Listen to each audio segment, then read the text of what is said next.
Bienvenue pour cette exploration des idées tirées de Investissement stratégique, le casino intelligent. Aujourd'hui, on va décortiquer une approche assez originale de l'investissement. L'idée, c'est de comparer ça à la gestion d'un casino pour voir comment on peut appliquer ça à nos propres stratégies. Oui, bonjour. L'objectif, c'est vraiment de comprendre comment transformer ce qui ressemble à un avantage statistique, un peu comme celui du casino, en une stratégie d'investissement qui soit solide.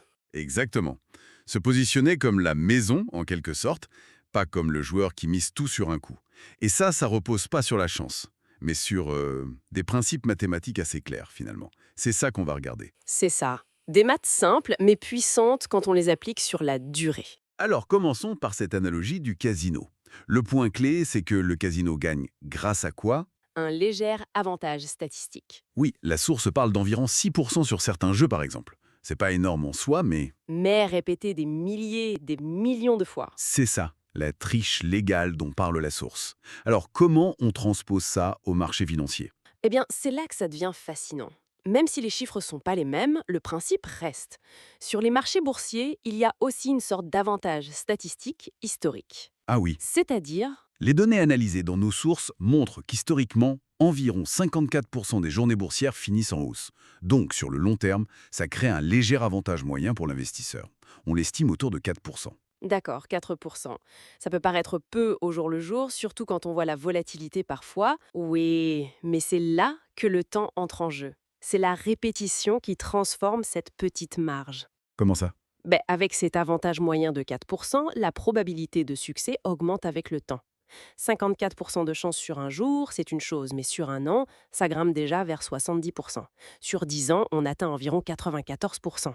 Ah oui, quand même. Et sur 20 ans, pour un indice large comme le S&P 500, qui est souvent pris comme référence, historiquement, la source indique 100% de périodes positives.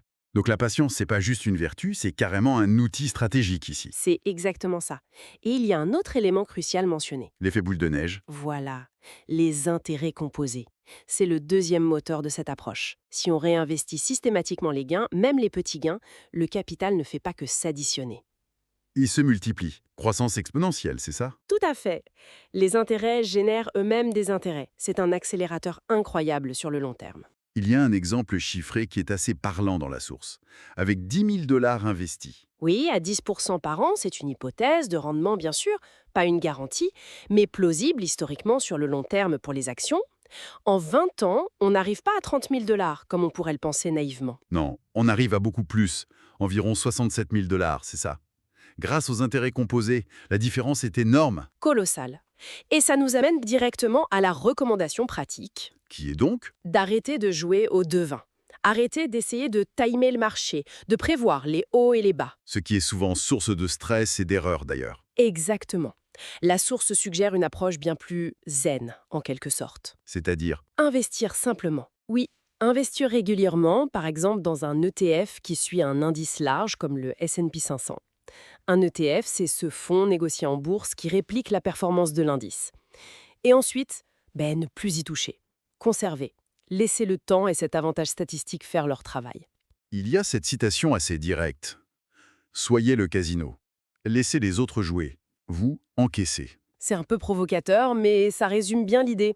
Adopter la discipline de la maison, qui gagne sur la durée. Bon, alors si on devait résumer les points clés à retenir de cette stratégie casino.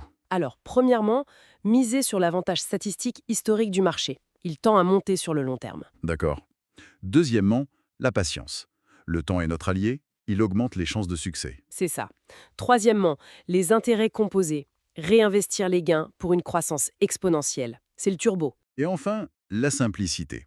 Un indice large, pas de complications inutiles avec le stock picking ou le market timing.